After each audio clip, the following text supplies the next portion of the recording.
షర్మిల పాదయాత్ర గుంటూరు జిల్లా బెల్లంకొండ చేరుకుంది. బహిరంగ సభలో షర్మిల మాట్లాడుతున్నారు. ఇప్పుడు లైవ్ చూద్దాం.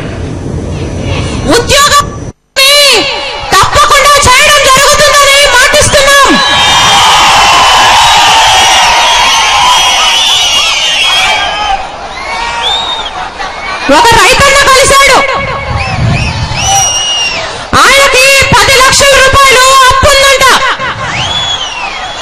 నా దగ్గరికి వచ్చి ఒకవైపు తన చొక్కా ఎత్తి కింది పొట్ట భాగం వైపు చూపించాడు. ఇక్కడి నుంచి ఇక్కడ వరకు ఒక పెద్ద ఆపరేషన్ కోట్ ఉంది. ఏమైందన్నా అంటే కిడ్నీ అమ్మేశానమ్మా అన్నాడు.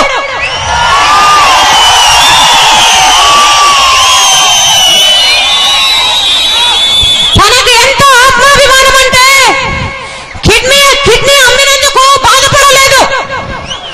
అమ్మా కిడ్నీ అమ్మినందుకు బాధ లేదు. 10 లక్షల రూపాయలు అప్పులున్నాయి.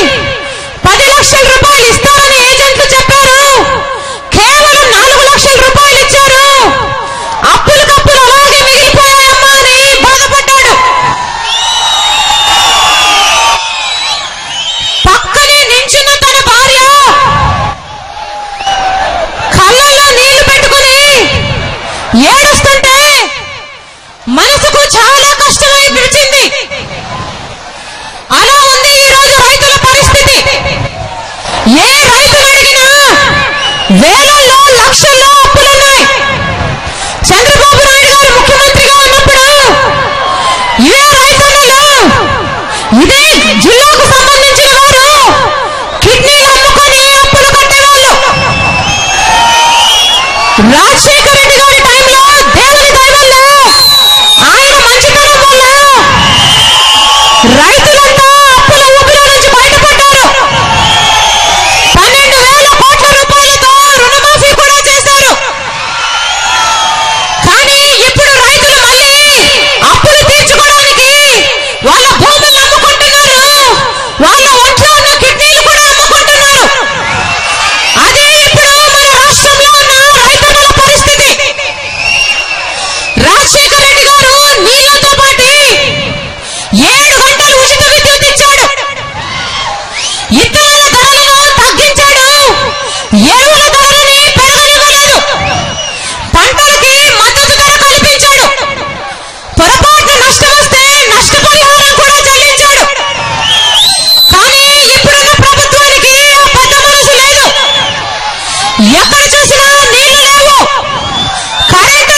రాజశేఖర రెడ్డి గారు చెప్పిన చంద్రబాబు నాయుడు గారు కళ్ళు తెరుచుకొని నిద్రపోయారు తప్పితే ప్రాజెక్టులు ఆపలేదు.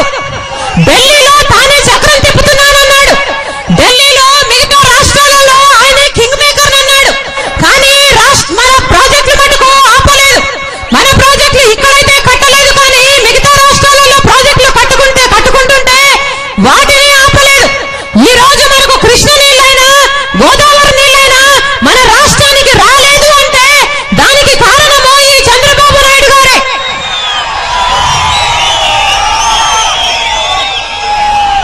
సొంత మామని వెన్నుపోటు పొడిచి అధికారంలోకి వచ్చాడు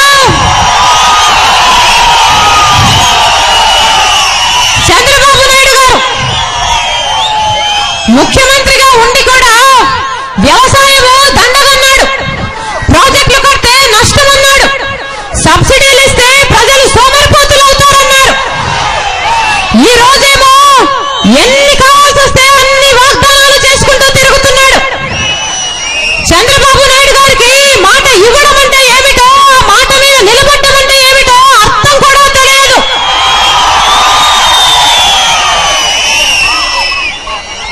ఎన్టీఆర్ గారు 2 రూపాయలు కిలో బియ్యం ఇస్తానంటే ఈయన దాన్ని ఎత్తేసి 5 రూపాయలు చేశాడు. ఎన్టీఆర్ గారు పూర్తి మద్యపాన నిషేధం అంటే ఈయన దాన్ని కూడా ఎత్తేశాడు. ఏ వాగ్దానాన్ని నిలబెట్టుకునే అలవాటు చంద్రబాబు నాయుడు గారికి లేదు. 99 ఎలక్షన్లలో చాలా వాగ్దానాలు చేశాడు. ప్రతి మహిళకు బంగారు మంగళసూత్రాలు ఇస్తానన్నాడు. ప్రతి ఆడపిల్లకి సైకిల్ ఇస్తానన్నాడు. పుట్టిన ప్రతి ఆడబిడ్డకి 5,000 రూపాయలు ఇస్తానన్నాడు. పీజీ వరకు ఉచితంగా చదివిస్తానన్నాడు. అధికారంలోకి వచ్చి కూడా ఏ ఒక్కటి నిలబెట్టుకోలేదు చంద్రబాబు నాయుడు గారు. చంద్రబాబు నాయుడు గారు ఇప్పుడు మళ్ళీ వాగ్దానాలు చేస్తున్నారు. పులిని చూసి నక్క వాత పెట్టుకున్నట్టు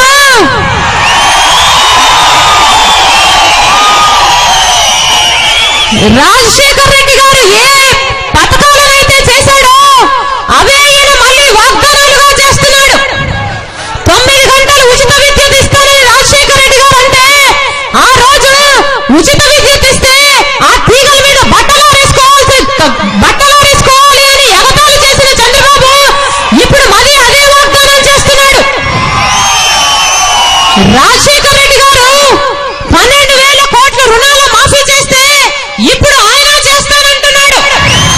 నిజంగానే ఈయనకు రుణమాఫీ చేసే పెద్ద మనసే ఉంటే ఈయన ముఖ్యమంత్రిగా ఉన్న కాలంలో ఎందుకు రుణమాఫీ చేయలేదు అని అడుగుతున్నాం.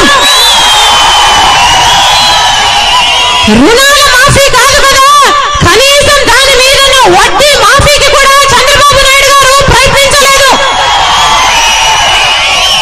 ఇప్పుడు మళ్ళీ 25,000 రూపాయలు ఇస్తారంట ఆడపిల్లలు పుడితే. విద్యార్థులకు రాజశేఖర రెడ్డి గారు ఫీజు రీయింబర్స్మెంట్ చేస్తే ఈయన ఉచితంగా విద్య చేపిస్తాడంట. ఆరోగ్యశ్రీ రాజశేఖర రెడ్డి గారు చేస్తే ఈయన ఉచితంగా వైద్యాన్ని అందిస్తాడట. కానీ నక్క ఎన్ని వార్తలు పెట్టుకున్నా నక్కే, పులే.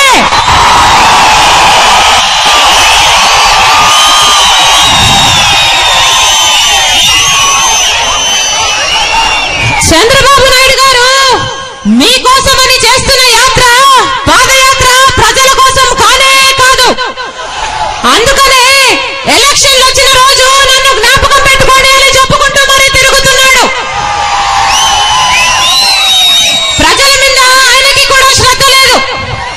ఈ రాష్ట్ర సర్కారుకు తోడై చంద్రబాబు నాయుడు గారు కూడా ఈ రాష్ట్ర ప్రజల్ని హింసిస్తున్నాడు. ఈయనకు ప్రజల పట్ల ఏమాత్రం ప్రేమన్నా ఈ పాటికి అవిశ్వాసం పెట్టేసేవాడు. కానీ ఈ కాంగ్రెస్ ప్రభుత్వంతో కుమ్మక్కయ్యాడు కనుక అవిశ్వాసం పెట్టాడు. ఎందుకంటే చంద్రబాబు నాయుడు గారి మీద చాలా అవినీతి ఆరోపణలు ఉన్నాయి. కమ్యూనిస్టు వాళ్ళైతే చంద్రబాబు జమానా అవినీతి ఖజానా అని ఒక పుస్తకమే రాశారు. 2 ఎకరాలతో మొదలుపెట్టిన చంద్రబాబు నాయుడు గారి హెరిటేజ్ ఎక్కడ చూసినా ఉంది. ఇప్పుడు ఎన్ని అవినీతి ఆరోపణలున్నా చంద్రబాబు నాయుడు గారు చాలా తెలివైన వారు. చీకట్లోనే చిదంబరం గారిని కలుస్తారు.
వారి చేతిలో అధికారం ఉంది కదా అని దాన్ని ఇష్టం వచ్చినట్లు వాడుకుంటున్నారు.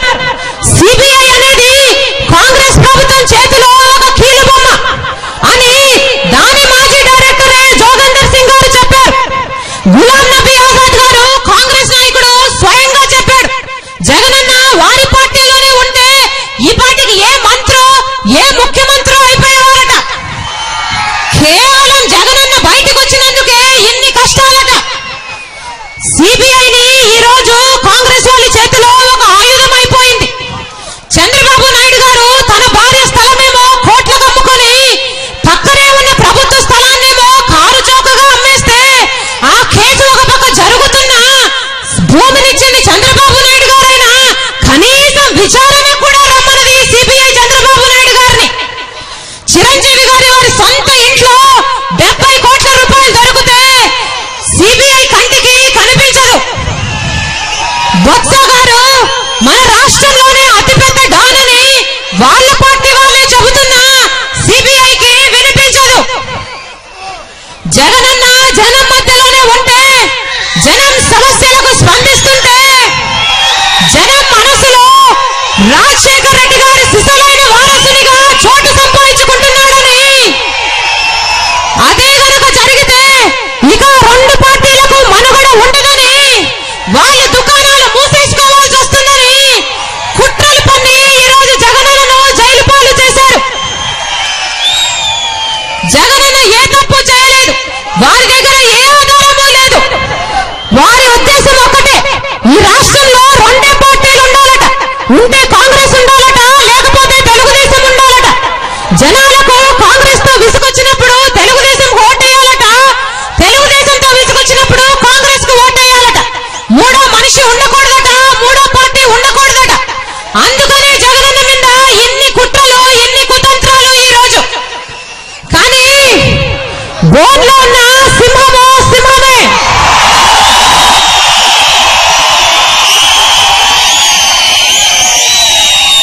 దేవుడు ఉన్నాడు అన్నది ఎంత నిజమో, దేవుడు మంచివారి పక్షాన నిలబడతాడు అన్నది కూడా అంతే నిజం. ఉదయించే సూర్యుడిని ఎవ్వరూ ఆపలేరు, జగనన్నను కూడా ఎవ్వరూ ఆపలేరు. ఒక రోజు త్వరలోనే వస్తుంది, ఆ రోజున జగనన్న వచ్చి మనందరినీ రాజన్న రాజ్యం స్థాపించే దిశగా నడిపిస్తాడు. రాజన్న ఇచ్చిన ప్రతి మాట జగనన్న నెరవేరుస్తాడు.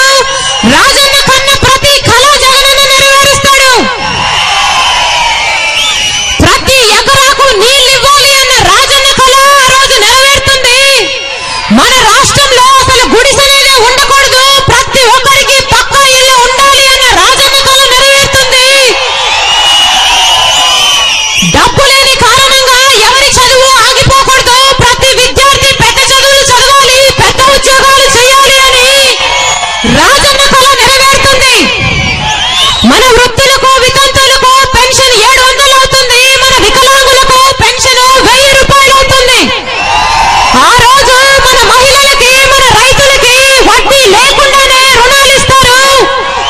రైతన్న పండించిన ప్రతి పంట నష్టానికి అమ్ముకునే అవసరం లేకుండా 3000 కోట్లతో ఒక స్థిరీకరణ నిధి ఏర్పాటు చేసి ఏ రైతు కూడా నష్టపోకుండా అది ప్రభుత్వమే కొనుక్కునేటట్టు కూడా ఏర్పాటు చేస్తారు. ఆ సువర్ణ యుగం మళ్ళీ వస్తుంది, రాజన్న రాజ్యము తప్పకుండా వస్తుంది. ఆ రోజు వచ్చేంత వరకు మీరందరూ జగనన్నను ఆశీర్వదించాలని, వైఎస్ఆర్ పార్టీని బలపరచాలని, మాతో కలిసి కదం తొక్కాలని మా ప్రార్థన.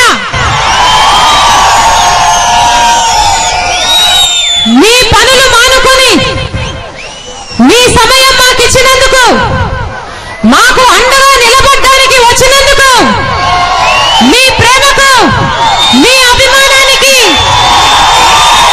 మీ ఆప్యాయతకు, మీ